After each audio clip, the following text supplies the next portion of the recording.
인간보다 더 인간적인 법 이야기, 약자를 지키는 법. 배태준, 학창시절 문과, 이과의 재능을 두루두루 맛보고 변호사로서 한국 최대 로펌인 김앤장에서 약 10년 정도 근무했다. 미국 연방정부 산하연방거래위원회 인턴, 여성가족부 고문 변호사, 변호사협회 이사 등 국내외에서 다양한 경험을 했다. 여러 사람들과 소통하고 나는 삶을 살고 싶어서 법무법인 유세종에서 변호사로 일하는 한편으로 고민상담 카페 운영자, 팟캐스트, 크리에이터, 라디오 패널 창업, 스타트업 멘토, 칼럼니스트 등 다양한 분야에서 다채로운 활동을 하고 있다. 지은 책으로 사는 법이 있으면 좋겠습니다. 변호사의 여행 가방 등이 있다. 들어가며 법은 만인에게 평등할까요? 많은 사람에게 물어보면 그렇다는 대답 못지않게 어쩌면 더 많이 아니다라는 대답이 나올지도 모릅니다. 그 이유는 여러 가지가 있겠지만 경제적, 사회적으로 우위에 있는 강자는 더 많은 비용으로 대형 로펌에 소속된 유명한 변호사를 사용함으로써 더 많은 증거를 수집하여 분석하고 법리를 구성할 수 있는 역량이 크다는 점도 있습니다. 그러나 제가 느끼기엔 사회적으로 약자의 경우 어떠한 법이 있고 그 법에서는 내 권리를 어떻게 보호하고 있는지, 나는 이러한 법률을 어디에서 어떠한 방법으로 주장할 수 있는지를 잘 모르는 경우가 더 많았습니다. 아무래도 삶의 여유가 많지 않기도 하고 주변에서 지식과 정보를 접하는데 한계가 있기 때문이 아닐까 합니다. 이 책은 다양한 가족, 비정규직 노동자, 소상공인, 중소기업, 그리고 무엇보다 나 자신을 지키기 위한 법 이야기를 다룬 책입니다. 사회에서 상대적으로 법률적인 조언을 얻기 어려운 분들에게 자주 발생할 수 있는 이슈를 몇 가지로 줄여서 어떠한 권리를 어떻게 활용할 수 있는지를 다루었습니다. 뿐만 아니라 사안에 따라서는 현행 법률 문헌, 해석이나 판례상 권리가 인정되지 않는 분들이 보호받기 위해서 향후 어떠한 입법이나 해석론이 필요할지에 대한 담론도 언급하였습니다. 물론 여기에서 언급하고 있는 것들은 아주 개략적이며 실제로 들어가면 더 복잡하고 깊은 논의들이 있습니다. 그렇지만 법률을 활용하기 어려운 분들 또한 이러한 사회적 약자에 관심이 많은 분들께서 전체적인 흐름을 쉽게 이해하시고 나중에라도 필요한 부분을 찾아서 적용하실 수 있도록 가급적 사례와 함께 권리 구제 방안까지 담으려고 노력하였습니다. 이 책에서 언급된 법률 판례는 2022년 9월 말 기준으로 1차적으로 정리하였고 2023년 7월까지 변화가 확정된 내용들을 최대한 업데이트하였습니다. 다만 개정을 계획, 추진 중인 것들까지 모두 반영하지는 못하였을 수도 있기에 미리 양해를 구하고자 합니다. 작가로서는 세 번째 책이고 전문 영역인 법률과 관련해서는 첫 번째 책입니다. 원고를 작성하는 과정에서 저 역시 법률가로서 십수년 이상 살아왔으면서도 깊게 고민하지 않았거나 부족한 부분이 많다는 생각이 계속 들어서 부끄러워졌습니다. 이 책에 충분히 설명하지 못한 것이나 담지 못한 부분이 있다면 약자의 권리를 구제하기 위해서 불철주야 노력하시는 여러 법률가들과 행동가들의 잘못은 아니며 전적으로 저자인 제 탓일 것입니다. 겸허한 마음으로 이 책을 선보이며 앞으로 더 좋은 책이 나오기를 기대하겠습니다. 제1장 나를 지키기 위한 법. 가정폭력. 1. 남들에게는 행복한 울타리, 내게는 감옥. 몇 년 전 국내 한 영화제에도 출품되었던 작품 중에 비질란테라는 영화가 있었습니다. 비질란테란 단어는 스페인어로 감시하는, 경계하는 이라는 뜻을 가지고 있으며 영어권에서는 자경단으로 사용되었습니다. 요즘에는 사적으로 법을 집행하거나 제재를 가하는 사람을 통칭하기도 합니다. 이 영화에는 세디라는 주인공이 나옵니다. 세디는 남편으로부터 가정폭력을 당한 여성들에게 의뢰를 받아 문제를 해결해주는 일을 합니다. 그녀는 보험사 직원으로 변장한 후 남자의 집을 찾아가서 집과 자금의 75%를 아내에게 넘기고 집을 떠날 것을 요구합니다. 남자가 거부하자 남자를 사정없이 폭행한 그녀는 결국 서류에 서명을 받아냅니다. 남자가 떠난 후 그녀는 이 일과 관련된 매물을 회수, 소각한 후 다시 거처로 옮기지요. 그녀가 이렇게 가정폭력 희생자를 돕는 이유는 그녀 역시 가정폭력을 당했기 때문입니다. 그녀는 10년 넘게 남편의 폭력에 시달렸습니다. 심지어 남편은 그녀를 구타하고 어린 아들을 살해한 후 사라졌지요. 전 남편에게 복수하기 위해 그녀는 무술을 연마합니다. 그렇게 외로운 싸움을 이어가던 그녀가 누군가에게 기습을 받고 쓰러집니다. 전 남편이었습니다. 결국 전 남편과 사투를 벌인 끝에 완벽한 복수를 선사합니다. 전 남편이 원인 불명의 죽음으로 처리되고 그녀는 그 사망보험금을 수령한 후 어디론가 사라집니다. 제가 팟캐스트를 통해 고민 상담을 하던 시절 많이 받았던 사연이 가정폭력과 관계가 있었고 가장 많은 것을 느끼게 된 사연 역시 가정폭력을 딛고 일어났던 분이셨습니다. 저와는 비교도 할 수 없을 정도로 어려운 환경에서도 꿋꿋하게 스스로를 사랑하려고 노력하던 분. 영화 비질란테에서의 세디 역시 수단의 적절성은 차치하더라도 자신을 찾기 위해 몸부림을 치지 않았을까 생각이 드네요. 문득 그때 내담자께서는 잘 지내고 계실지 궁금합니다. 때로는 남보다 못한 가족, 우리가 태어나면서 제일 먼저 만나고 접하는 것이 가족입니다. 가장 사랑과 지원을 받아야 하는 집단이면서 한편으로는 엄청난 정신적, 육체적인 고통을 줄 수도 있는 인생에서 바꿀 수 없으면서도 너무나 중요한 영향을 미치는 집단이기도 하죠. 그런데 부모님, 형제자매, 인근 친척들로부터 학대를 당하고 있는 사례들이 생각보다 많았습니다. 폭력의 간도도 너무 심해서 마음이 많이 아팠고 먹먹했던 기억이 납니다. 팟캐스트를 하거나 책을 쓸 때도 혹시 내담자에게 불이익이 가지 않을까 싶어서 내용도 많이 순화하고 인적 정보가 드러나지 않도록 매우 조심히 다루었습니다. 많은 분들이 잘 모르시지만 가정폭력을 다루는 법령들이 별도로 있습니다. 우선 가정폭력에 대해 형사처벌하는 근거는 가정폭력 범죄의 처벌 등에 관한 특례법입니다.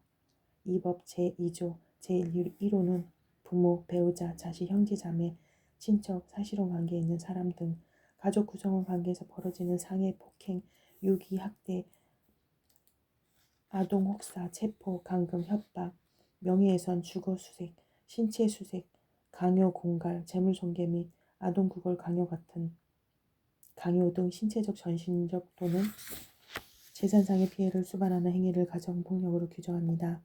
유의하여 보아야 할 부분은 현재 가족으로 한정되지 않고 전 배우자 및 전 배우자의 가족, 사실혼, 입양 및 입양 후 파양, 배우자의 혼외자 등 그 범위를 확장해두었다는 것입니다.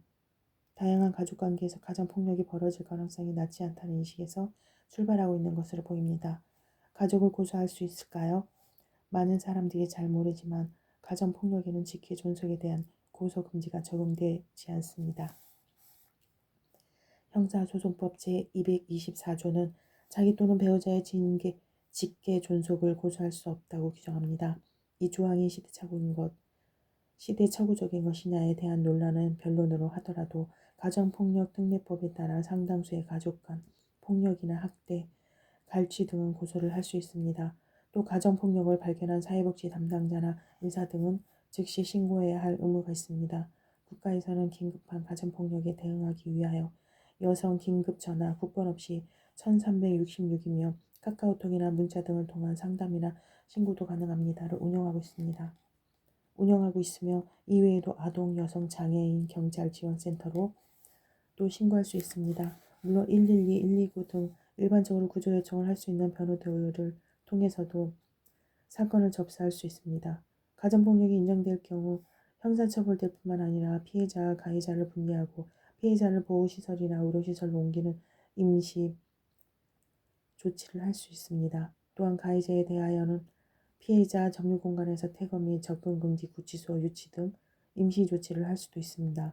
그리고 이와 별개로 아동복지법, 아동학대 범죄의 처벌 등에 관한 특례법은 보호자를 포함한 성인이 아동의 건강 또는 복지를 해치거나 정상적 1. 아동의 건강 또는 복지를 해치거나 2. 정상적 발달을 저해할 수 있는 신체적, 정신적, 성적 폭력이나 가혹행위를 하는 것과 3. 아동의 보호자가 아동을 유기하거나 방임하는 것을 아동학대로 규정하며 아동복지법 제3조 제7호 보호자가 아동에 대하여 상해, 감금 등 학대 행위를 하는 것을 가중처벌하고 있습니다.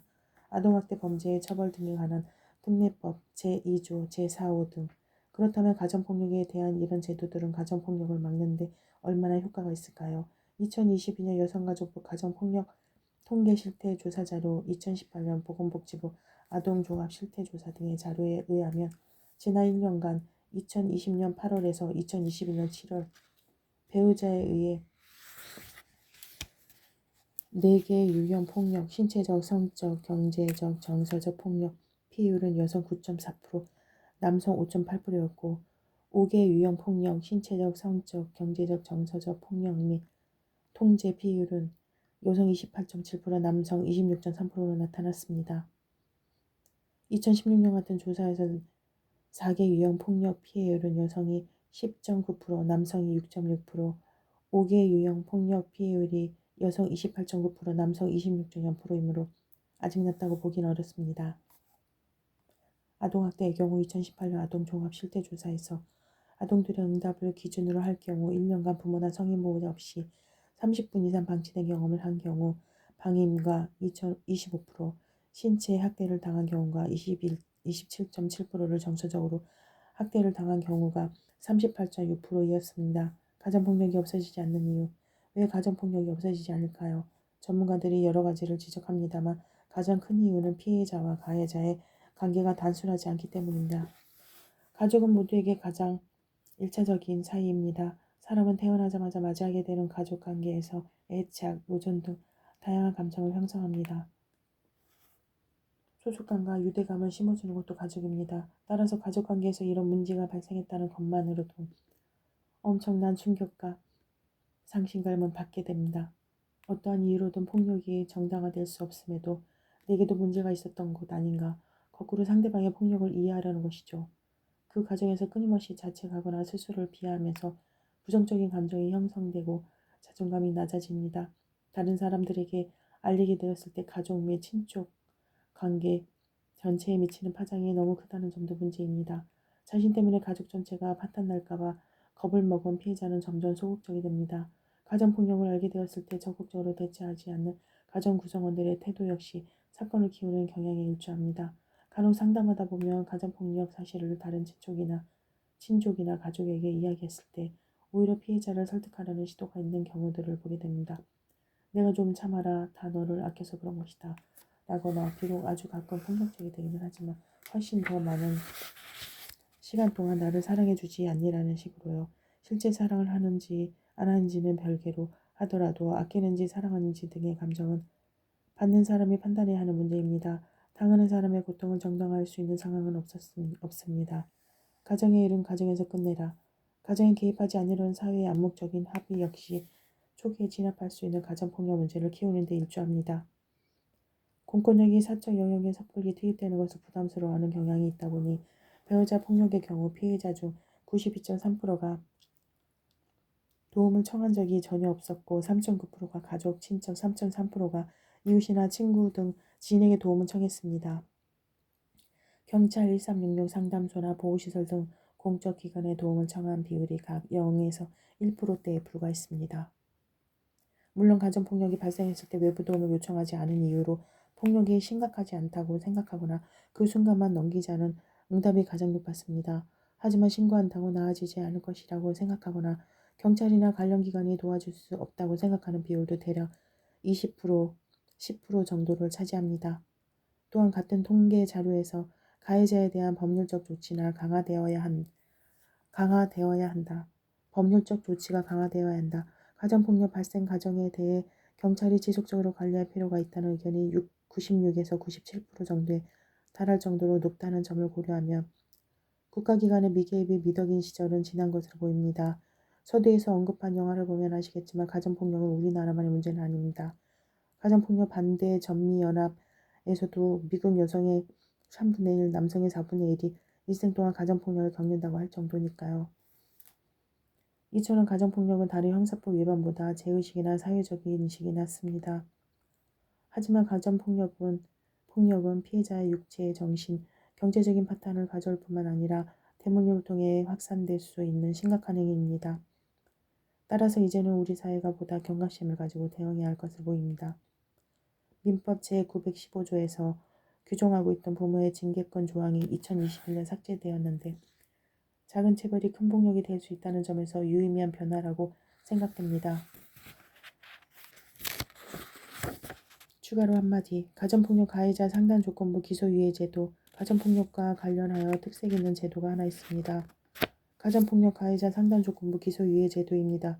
가벼운 가정폭력의 피해자가 상담을 받을 경우 처벌 대신 기소유예를 하겠다는 것으로 그 취지가 가정에서 실수가 있어도 형벌로 가정을 깨는 것보다 스스로 유지하고 회복할 기회를 주어야 한다는 것으로 이해됩니다.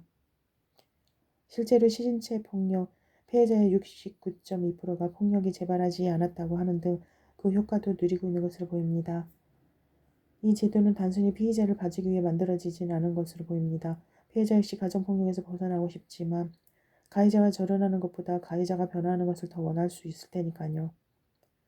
요건상으로도 가해자와 피해자 중 한 명이라도 원하지 않으면 적용할 수 없습니다.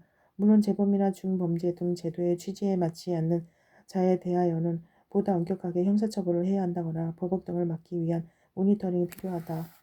피해자의 상황에 따라 한계가 있다는 지적도 있습니다만 이러한 교육이 가정폭력의 재범률을 막고 경각심을 높일 수 있다는 점에서라도 앞으로 더 개선해 나가면서 활용할 가치가 있을 것으로 판단됩니다. 2. 02 학교폭력. 아직도 그 아이가 무섭습니다. 2000년 땡땡 지역 집단 괴롭힘 사건. 가해자와 피해자는 같은 중학교에 다니는 학생들입니다. 가해자들은 최초 피해자에게 컴퓨터 게임을 대신해서 캐릭터를 키워달라고 하였으나 잘못 키웠다는 이유로 욕설을 하고 겁을 주기 시작했습니다. 처음에는 단지 내가 책임져라, 무조건 해라 수준의 문자는 그냥 해라, 미친 것이 살고 싶으면 해라, 넌 내일부터 학교에서 애들이 똥파리라고 놀리게 될 거다. 똥파리만도 못한 년, 넌 뒤졌다. 내가 시킨 거 안 하면 내일 찍소리 말고 맞아라 등으로 점점 과격하고 폭력적으로 변했습니다. 시간을 가리지 않고 피해자의 휴대전화로 쏟아지는 욕설은 피해자를 정신적으로 피폐하게 만들었습니다. 이후 가해자들은 피해자에게 돈을 갈취하고 폭력을 행사하기 시작했습니다. 게임 아이템 구입비, 컴퓨터 수리비에서 패딩 점퍼 구입비로 빼앗는 돈의 규모도 커졌습니다. 피해자의 교재를 가져가 버려서 피해자가 공부를 할 수 없게 만들게 됐습니다. 무엇보다 피해자를 견디지 않게 한 것은 점점 강해지는 가혹행위였습니다. 게임을 열심히 하지 않았다는 이유로 무릎을 꿇고 강제로 벌을 세우고 라디오 전세줄을 피해자의 목에 감은 후 과자를 방바닥에 던져주면서 주워먹도록 하였습니다. 세면대에 물을 받은 후 얼굴을 집어넣도록 하기도 했습니다. 단소, 커터칼, 가스라이터 등을 사용한 폭행 역시 계속되었습니다. 결국 피해자는 가해자의 집단 괴롭힘을 견디다 못해 아파트 베란다에서 투신 자살을 하게 되었습니다.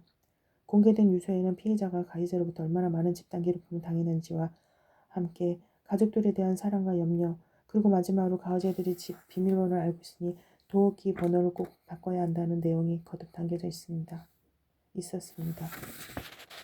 평생 상처로 남는 가정폭력, 학교폭력. 형, 학교폭력 사건 상담 하나 해줄 수 있어? 나야 뭐 사건으로도 많이 해봤고 고민상담 카페랑 팟캐스트에서도 워낙 학교폭력이 많기는 하니까. 학교폭력이란 말을 들을 때마다 아직도 온몸이 움찔합니다. 제가 중고등학교를 다니던 1990년대에도 학교폭력은 있었으니까요. 어쨌든 우등택축 안에 있던 저는 상대적으로 괴롭힘을 당한 일이 없는 편이긴 했습니다만 쉬는 시간에 힘없는 아이를 둘러싸고 물건을 가져가거나 집단으로 괴롭히는 일들을 애써 모른 척하는 건 역시 전혀 유쾌하지 않은 일이었습니다. 사실 이 책에 더 많은 이야기를 쓸 자신이 없다. 가 솔직한 심정이 아닐까 싶습니다. 그때로 다시 돌아가면 내가 더 용기를 낼 수 있을까? 이 질문에 대한 답 또한 자신이 없고요. 제가 학교를 다니던 때도 왕따나 이지매 같은 불편한 표현들이 막 생겨나던 시점이긴 했지만 최근 들어서 학교폭력이 더 자주 문제가 되고 있습니다. 학교폭력이 더 늘어나서 또는 형태가 악취이어서일 수도 있고 한 가구당 자녀의 수가 줄어들면서 부모들이 자녀에 대한 학교폭력을 좌시하지 않는 분위기가 강해졌을 수도 있습니다. SNS를 통해서 수면 아래에 있던 학교폭력이 드러난 것일 수도 있지요. 학교폭력은 참으로 달갑지 않으면서도 자녀를 키우는 부모나 학교에 다니는 학생들 모두를 불안하게 만드는 존재입니다. 저 역시 변호사로 일을 하거나 상담을 하면서 피해자, 가해자, 목격자 등 여러 부모님과 학생들을 볼 일이 있었습니다. 제 아이를 학교에 보내면서 조마조마하기도 하고요. 학교폭력의 범위는 어디까지일까? 학교폭력 문제가 심각해지면서 학교폭력 예방 및 대책에 관한 법이 제정되었습니다. 먼저 법률상 학교폭력은 학교 내외에서 학생을 대상으로 발생한 상해, 폭행, 감금, 협박, 약취, 유인, 명예훼손, 모욕, 공갈, 강요, 강제적인 심부름 및 성폭력 따돌림, 사이버 따돌림, 정보통신망을 이용한 음란, 폭력 정보 등에 의하여 신체, 정신 또는 재산상의 피해를 수반하는 행위를 말합니다. 통상적인 폭행보다 개념이 넓고 발생할 수 있는 가혹행위를 대부분 포함하는 개념입니다. 사이버 따돌림도 학교폭력에 포함되어 있다는 점도 주목할 만합니다. 법은 사이버 따돌림을 1. 인터넷, 휴대전화 등 정보통신기기를 이용하여 학생들이 특정 학생들을 대상으로 지속적 반복적으로 심리적 공격을 가하거나 2. 특정 학생과 관련된 개인정보 또는 허위사실을 유포하여 상대방이 고통을 느끼도록 하는 일체의 행위로 규정합니다. 요즘에는 거의 대부분의 학교폭력에서 SNS 단체방이나 메신저 대화가 문제가 됩니다. 이전에는 말싸움으로 끝났을 만한 일들이 온라인에 계속 남게 되어 학교폭력 이슈로 번지나 싶다가도 또 한편으로는 어린 나이에 이해를 당하는 학생들이 얼마나 괴로울지 그 심정이 공감이 가기도 합니다. 실제로 학교폭력이 발생한다면 학교폭력이 발생한 경우 처리하는 절차는 어떻게 될까요?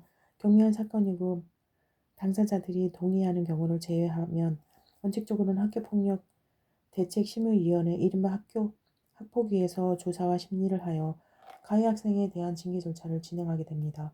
과거에는 학교 단위로 학폭위가 있었는데 조사나 심리가 잘 이루어지지 못한다는 비판이 있어서 지금은 지방교육청별로 학폭위를 두고 외부 인사 비중도 높였습니다. 양 당사자의 주장과 증거 확인이 끝나면 가해 학생에게는 서면 사과, 보복행위 금지, 학교봉사, 사회봉사, 특별교육, 심리치료, 출석 정지, 학급 교체, 전학, 퇴학 등의 조치를 내릴 수 있습니다. 이른바 1호에서 10호 조치, 그 외에 피해 학생에 대한 보복행위 금지도 부과될 수 있습니다. 그리고 피해 학생의 보호 차원에서는 원칙적으로 즉각 가해 학생과 피해 학생을 분리 조치해야 하고 심리상담, 일시보호, 치료 및 치료를 위한 요양, 학급 교체 등 추가적인 조치를 내릴 수 있습니다. 이 과정에서 발생하는 치료비는 가해자의 보호자 또는 학교안전공제회의에서 지원받을 수 있으므로 부담을 갖지 않으셔도 됩니다. 이렇게 아픈데 처벌은 고작. 하지만 학교폭력을 심하게 당한 피해자 입장에서는 처벌이 너무 가벼운 거 아니냐는 불만이 나올 수도 있습니다. 내 아이는 한창 공부할 나이에 신체적, 정신적 상처뿐만 아니라 많은 시간적인 손해를 입었고 자칫 평생 상처를 안고 살 수도 있는데 가해자는 고작 전학이나 퇴학이 전부냐라고 생각할 수도 있습니다. 물론 학폭위를 통한 징계 외에 가해자에 대한 형사처벌도 가능합니다. 예를 들어 폭력을 행사했다면 폭행이나 상해, 돈이나 금품을 발치했다면 공감 협박이나 절도, 강도, SNS를 이용한 범죄의 경우 명예훼손이나 정보통신망법 위반, 성범죄라면 그 행위에 따라 강제추행이나 강간 등의 제목이 성립할 수 있습니다. 다만 형사고소의 경우 뒤에서 보시는 바와 같이 촉법소년의 적용을 받는지 살펴보실 필요가 있습니다. 뿐만 아니라 가해 행위로 인하여 피해자가 손해를 입었다면 당연히 민사상 손해배상 청구도 가능합니다. 청소년인 가해자는 경제적 자력이 없는 경우가 많아서 보통은 가해자의 부모, 보호자로서 별도로 민사 책임을 부담합니다. 를 상대로 합니다. 손해배상의 범위는 사건마다 다른 편인데 어른들 사이에서 일어난 폭행과 기본적으로 법리는 동일합니다. 우선 신체적으로 피해를 입었으면 실업이나 장애로 인한 노동 능력의 상실을 청구하게 되고 정신적 피해가 있다면 위자료가 발생하겠죠. 다만 우리나라에서는 위자료가 많이 인정되지 않는 경향이 있습니다. 그렇게 크게 다친 것이 아니면 몇백만 원을 넘기는 어렵습니다. 뿐만 아니라 부모가 자력이 없거나 손해배상에 응하지 않을 경우 현실적으로 끝까지 쫓아가서 피해 보상을 받기는 쉽지 않다는 한계가 있어서 잘 활용된다고 보기는 어렵습니다. 학생 때는 보복이 두려워 성인이 된 다음에 신고나 소송을 제기하고자 하자고 생각하시는 분들도 없지 않은데 형사와 마찬가지로 민사적으로도 소멸시효가 완성된다면 권리 행사가 불가능해진다는 점도 유의해야 합니다. 반면 가해자로 지목되었으나 실제 행동에 가담하지 않았거나 행동에 비하여 과한 처벌을 받는 경우도 있습니다. 특히 학교폭력은 1대1보다는 주변 가담자들까지 모두 가해 학생으로 조사를 받게 되었는데 자신도 학교폭력의 대상이 될지 모른다는 두려움 때문에 소극적으로 방조만 한 경우 두 학생 사이를 중재하다가 양쪽으로부터 모두 비난받게 되는 경우도 없지 않습니다.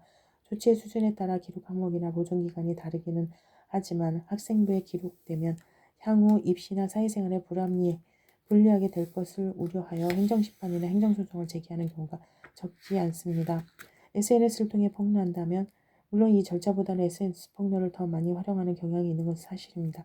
다만 SNS의 과거 학교폭력 사건을 올렸으나 기억이 잘못되는 등의 이유로 인하여 사실이 아닌 경우에는 명예훼손으로 역구조를 당할 수 있다는 점도 유의하실 필요가 있습니다.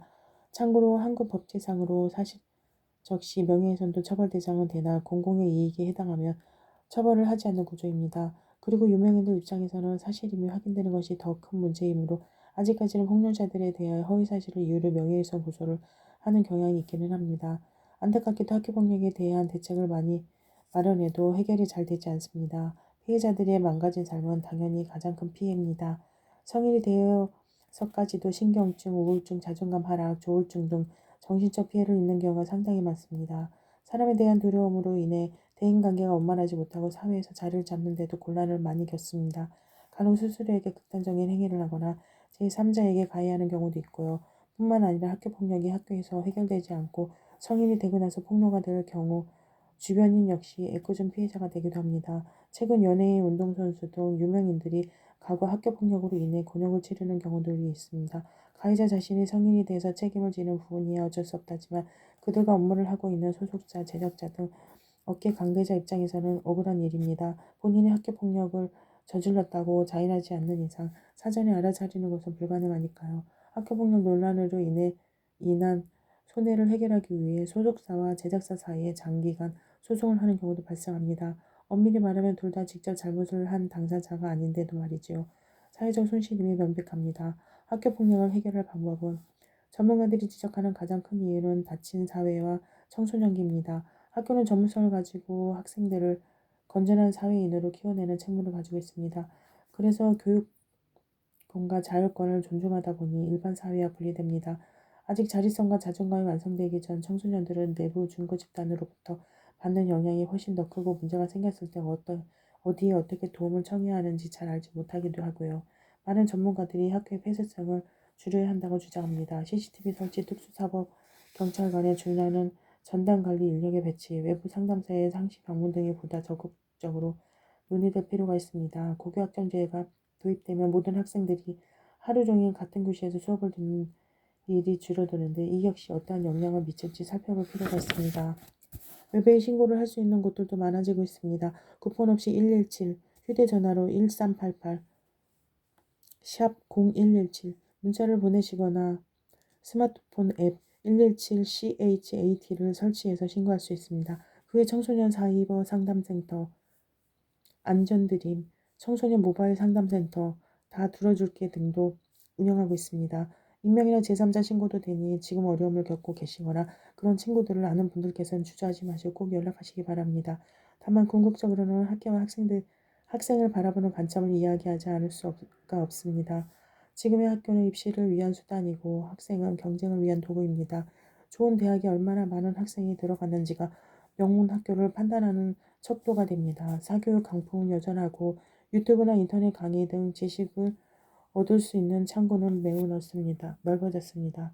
반면 교사들의 교권과 재량은 크지 않습니다. 인성교육은커녕 학교 교육조차도 주도적으로 시키기 어려운 구조입니다. 보다 근본적인 문제로 들어가자면 한국 사회의 급성장 후 정체로 인한 일자리 감소 및 출구의 부족이 가져온 과도한 경쟁이기는 합니다만 이러한 상황에서 학교폭력의 책임을 학교나 교사들이 탓만으로 돌리기는 쉽지 않습니다. 책임을 분리하기 위해서는 그만큼 권한이 주어질 필요가 있으니까요.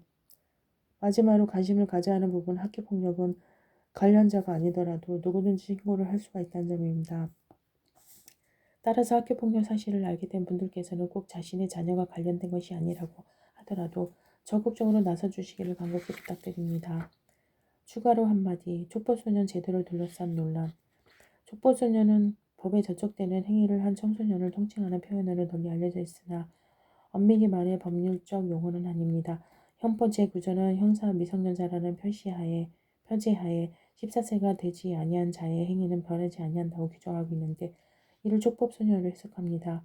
규정의 취지는 아직 지적, 도덕적, 성격적으로 미성숙한 청소년에 대하여는 처벌하기보다 한 번 더 스스로 뉘우칠 기회를 주자는 것으로 이해됩니다. 문제는 만 14세가 한국 나이로 15에서 16살, 즉 중학교 2학년 내지 3학년입니다. 잘 모르니 봐줘야 한다고 하기에는 이미 많은 것들을 알고 판단할 수 있는 나이죠. 이 규정은 1953년 9월에 제정된 후부터 약 70년간 그대로 유지되고 있는데 시대가 변하면서 과연 이 기준이 옳은지에 대한 의문이 생겼습니다. 실제로 최근 한 의원실에서 발표한 자료에 의하면 2016년에서 20년 약 5년간 약 4만 건 정도 촉법소년에 의한 범죄가 발생하였습니다. 2016년 6,576건에서 2020년 9,606건으로 전반적으로 증가하는 추세입니다. 절도, 폭행, 상해뿐만 아니라 성범죄, 방화, 살인, 강도 같은 중범죄에도 수천 건이 넘는다는 결과가 나와 충격을 주었습니다. 촉법소년 제도는 형법의 세 가지 기능인 응보, 교화, 예방 중에 응보를 포기하고 교화, 예방하겠다는 것입니다. 하지만 요즘에는 비행 청소년 상당수가 인터넷이나 또래 접촉을 통해 촉법소년 조항을 잘 알고 있으며 조사를 받을 때도 수사기관에 나 촉법소년이니까 처벌 못하는 것 아니냐 풀어달라고 적극적으로 주장하기도 하는 등 역효과가 상당합니다. 물론 12에서 14세 초등학교 4학년 정도부터에 대하여는 정가가 남지 않은 소년법상 보호 처분을 내릴 수 있는데 소년원이나 보호관찰관의 수용 범위를 훨씬 넘는 청소년이 들어오고 있어서 역시 제4회의 기능을 충분히 다하지 못하고 있습니다. 촉법소년 조항을 개정하자는 의견이 적지 않습니다. 가장 자주 나오는 주장은 단 한 살이라도 낮추자는 것입니다. 고정 1년이라고 생각할 수 있겠지만 통계적으로는 유의미합니다. 5년간 4만 명의 촉법소년 범죄 중에 약 64% 정도는 2.5만 명이 13세 이상입니다. 모든 범죄에 대해서 낮추기 어렵다면 일부 강력 범죄에 대해서라도 형사 미성년자 적용 연령을 낮춰야 한다는 주장도 나오고 있습니다. 강력 범죄를 저지를 정도의 소년들까지 사회에 어리다는 이유로 보호를 해줘야 할 필요는 없다는 것이죠. 한국, 중국, 일본 등 동양 문화권에 비하여 유럽이나 미국 쪽은 형사 미성년자의 연령이 더 낮은 편입니다. 영국 10세, 호주 10세, 캐나다 12세, 프랑스 13세이고 미국은 아예 없거나 있는 주들도 대체로 7에서 14세 수준입니다.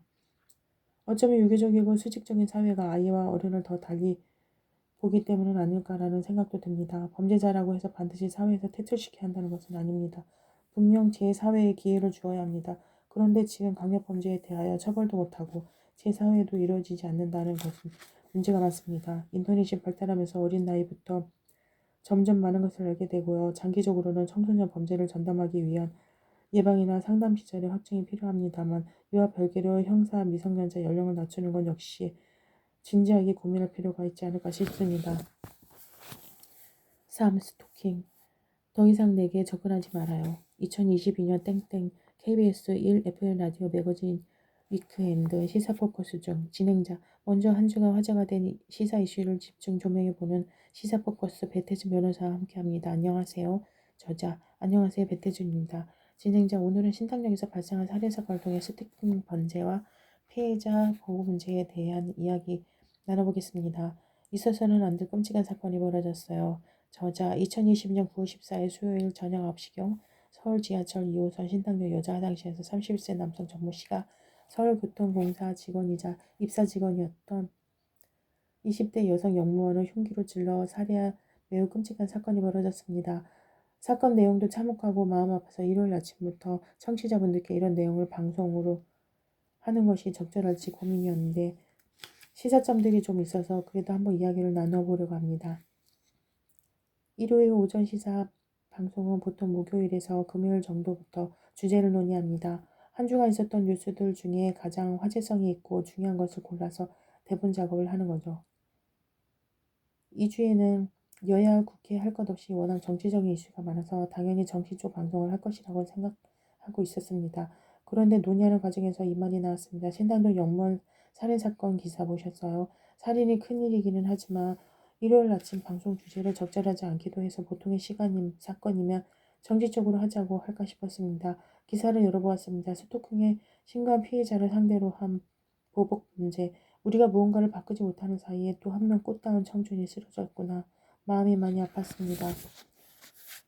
단순한 관심이나 호기심을 넘어 상대방에게 고용을 주는 행위인 스토킹은 강력범죄로 이어지는 경우가 많아서 대응을 잘해야 합니다. 스토킹 문제에 대한 지적이 많은 이유는 스토킹에 대한 법률적 보호나 가해자에 대한 처벌이 제대로 이루어지지 않았기 때문입니다. 우선 근본적인 이유로 스토킹이라는 행위 자체를 처벌하는 법률이 뒤늦게 생겼습니다. 그 전까지 스토킹을 단순히 경범죄 처벌법으로 다루고 있었거든요. 위반을 하더라도 상한이 과태료 10만 원이었습니다. 10만 원이라 남의 의사를 무시하고 괴롭히는 사람을 막기에는 턱없이 부족한 금액입니다. 이처럼 처벌에 한계가 있다 보니 수사기관도 스토킹 신고가 들어갔을 때 우선적으로 처리해주지 못했다는 비판도 나왔습니다. 한정된 인력과 시간을 가지고 사건에 대응해야 하니까요. 결국 스토킹이 기초가 되어 폭행, 협박, 명예훼손, 주거침입 등 다른 범죄가 발생한 후에나 수사권이 발동되는 안타까운 일이 반복되었지요. 드디어 만들어진 스토킹 처벌법. 이처럼 스토킹 처벌뿐만 아니라 스토킹과 결합한 범죄 피해가 많아지다 보니 피해자 보호를 위해 스토킹 처벌법이 제정되어 2021년 10월부터 시행되었습니다. 이 법률은 상대방의 의사에 반하여 1. 접근, 쫓아다니거나 진로를 막는 행위, 2. 주거, 직장, 학교 등 일상의 장소 근처에서 기다리거나 지켜보는 행위, 3. SNS, 전화, 문자, 팩스, 우편을 통한 연락, 4. 직접 또는 제3자를 통해 원하지 않는 물건을 보내거나 근처에 두는 행위, 5. 주거 근처에 물건을 훼손하는 행위를 통해 불안감이나 공포심을 가져오게 하는 것을 스토킹으로 정의합니다. 통상적으로 생각하는 쫓아오거나 몰래 지켜보거나 원하지 않는 연락을 계속하는 것뿐만 아니라 상대방에게 불안감이나 공포감을 가져올 수 있는 선물을 보내는 것 역시 스토킹의 범위에 포함시킨 것이 특징입니다. 법이 제정되기 전 선례들을 보면 피를 흘리는 인형, 흉기, 무성 가면, 동물의 사체 등 괴기한 물건을 보내거나 머리카락이나 손톱 등 신체 일부를 보내는 경우도 있다고 하더라고요. 이런 것들은 선물이라고 하기에는 모호할 뿐만 아니라 피해자에게 고통을 주기 위한 목적이 인정될 가능성이 상당히 높습니다. SNS 지옥에 빠뜨리는 것은 어떨까요?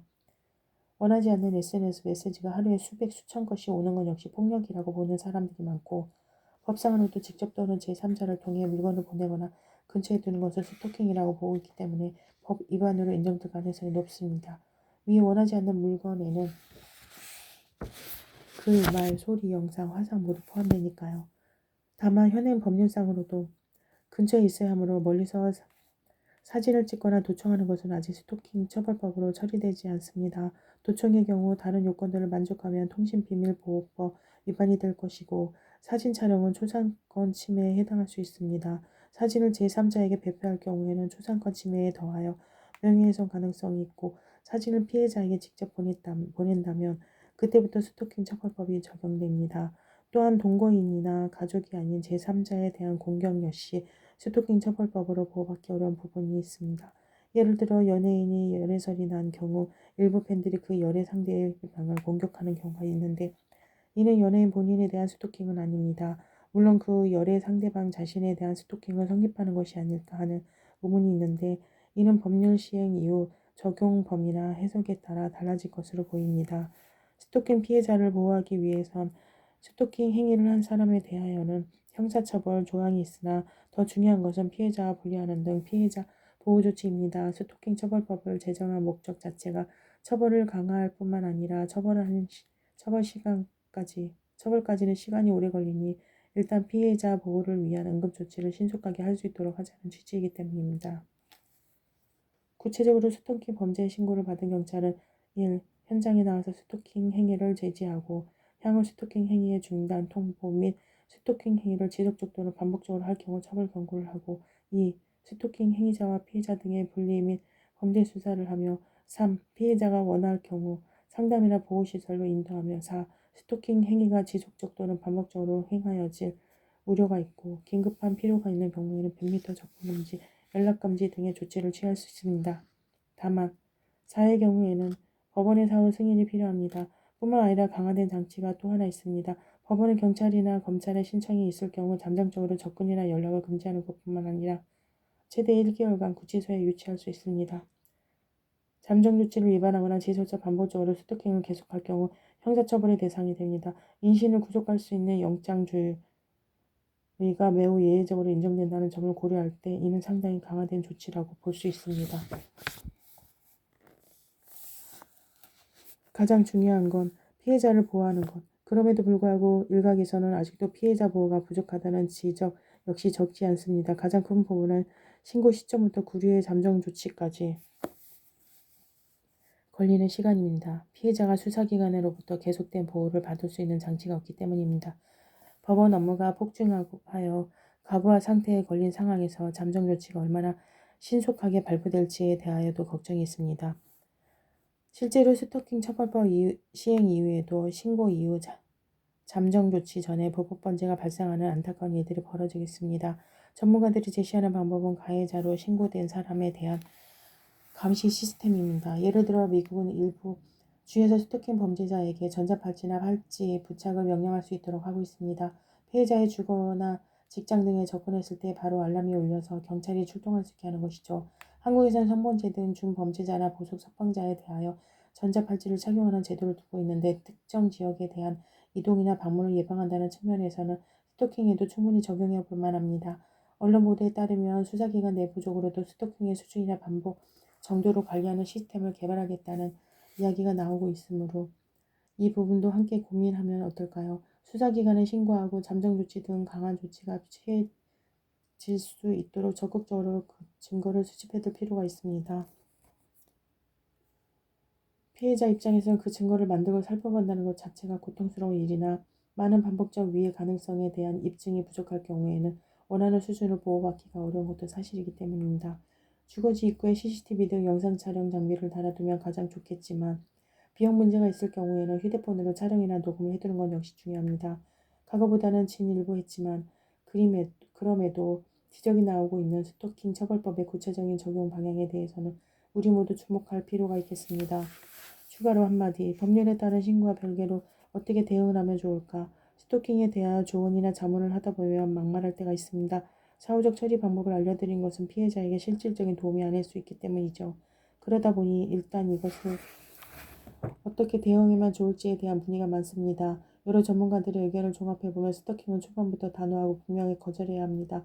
많은 분들이 두려움, 공포, 미안함 등 다양하면서도 복합적인 감정으로 거절을 잘하지 못하고 만남이나 연락에 응합니다. 한두 번 받아주면 더 이상 괴롭히지 않겠지라고 생각을 하는 경우도 있습니다. 이거 매우 잘못된 방향이라는 지적을 많습니다. 받아준다는 것에 대한 잘못된 학습 효과로 인해서 악화될 가능성이 높습니다. 제가 예로 들고 있는 것이 초등학교 운동회 때 박 터트리기입니다. 잘 열리지 않던 박이 콩주머니를 계속 맞으면서 조금씩 입을 벌리게 되었을 때를 떠올려 보시면 이해가 쉽습니다. 박을 터트릴 수 있다는 기대감으로 더 열심히 콩주머니를 주어서 던지게 되지 않을까요? 마찬가지입니다. 보통 스토킹으로 고민을 하는 시점이 되면 대화로 해결하기도 어렵습니다. 막연한 기대감을 가지고 대화하는 분도 계시는데 그렇더라도 시간을 정해서 해결이 되지 않으면 단호하게 끊어야 합니다.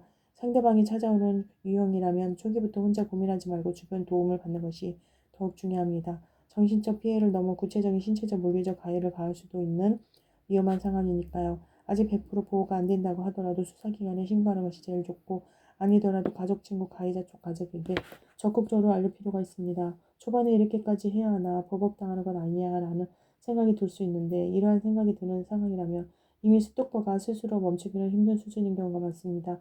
적극적 해결이 추가 피해를 방지합니다. 물론 수수료에 대한 안전장치도 만들기는 해야 합니다. 잠정조치 등 가해자의 접근 금지가 완료되기 전까지는 늦은 시간에 혼자 다니는 것을 피하고 CCTV 등을 설치해서 가해자가 함부로 행동하지 못하도록 두려움을 주는 것도 필요합니다. 피해자인 것도 억울한데 이렇게까지 해야 하나라는 생각이 들 수 있습니다. 저도 매우 안타깝게 생각합니다만 내 안전을 지키지 못했을 때 가장 큰 피해는 내가 입으니까요.